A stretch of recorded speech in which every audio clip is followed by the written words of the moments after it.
First of all, I'd like to say that I chose this topic in response to my experience over the last few years of seeing many patients who've come to me for a second opinion after, in my judgment, being mismanaged in their initial evaluation and care.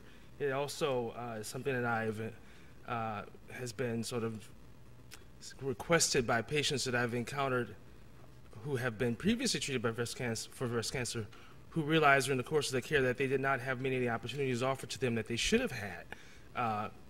So I chose what I thought were the top 10 things for me. They're listed in no particular order. Among the things that are most important, I think, is for patients to stay calm once they receive a diagnosis of breast cancer. I'm the first to say, and I think we all will acknowledge, that the diagnosis of breast cancer is a very frightening thing. For many women, they feel as if it's a time bomb ticking in their breasts, and they want to get out as quickly as possible before it has a chance to spread. But the reality is that cancers have had the opportunity to metastasize for the years in which they've grown in the breast prior to diagnosis. We typically say that a 1 centimeter cancer takes about 10 years to grow. It's not exactly true. It may be a little bit more, a little bit less, but it's a long period of time. So feeling like you have to act immediately in response to cancer is really doing very little in terms of affecting that cancer's risk of metastasis. It already has had many years to metastasize. That's kind of the harsh truth. So taking a few extra days or a couple extra weeks to make sure that the preoperative evaluation is complete and that the patient has had the opportunity to consider other options can have a profound impact on how she's treated, on the options that are available to her, but it has very little impact on the risk of that cancer spreading compared to the years that it has had the opportunity to spread prior to being diagnosed by mammography or by self-exam.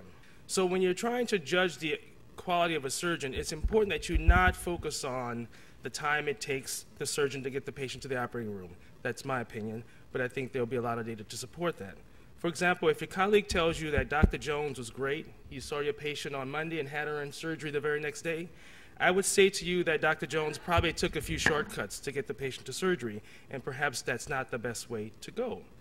For example, if she's a young woman, or if she has multiple relatives with breast cancer, did Dr. Jones counsel her about the potential for a breast cancer mutation that might affect her treatment options? For example, if she is under the age of 50, shown here, and she has one or more relatives who were diagnosed with breast cancer under the age of 50, that individual would have a 30% chance of having a BRCA mutation.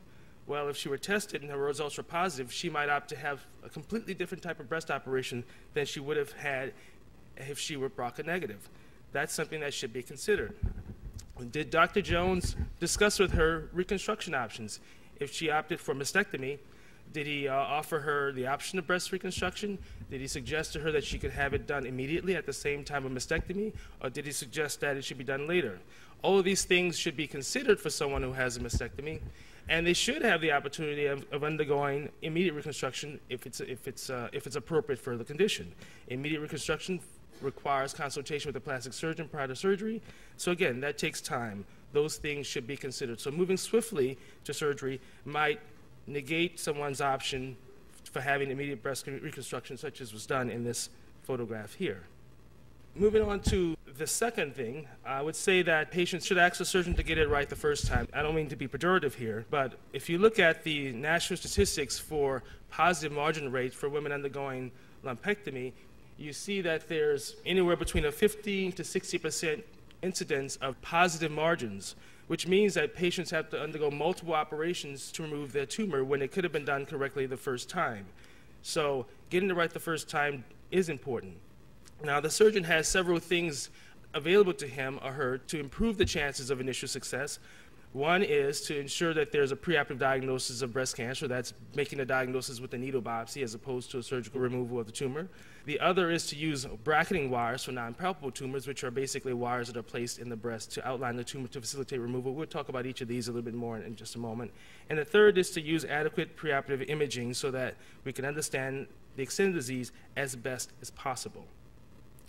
We also want to know if the patient has a cancer within the breast so that at the initial operation we can perform a procedure for lymph node evaluation, such as sentinel lymph node biopsy. If the initial operation is an excisional biopsy that reveals cancer and it's invasive cancer, that patient will have to go back to surgery a second time for sentinel biopsy procedure or some lymph node staging procedure. So it's best to know the answer beforehand so that both a breast operation and a lymph node operation can be combined in the same operation.